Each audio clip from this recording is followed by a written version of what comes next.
Hi there, it's David from Snow Seat in Salisbury. I thought this week I would show you how the Seat Full Link system works, and here we are in an Ateca Excellence which has this feature as standard.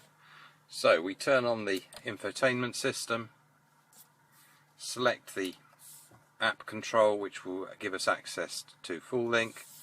I use an iPhone, therefore I'm going to select Apple CarPlay. It now establishes a connection between my phone and the infotainment system, and will now mirror some of my apps from my phone.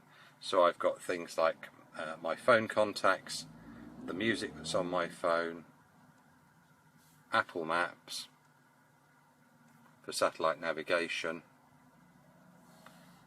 my messages and texts which you can get the system to read out to you, as well as Deezer, which is a streaming service I subscribe to, but it will also work with Spotify, and it will also work with WhatsApp.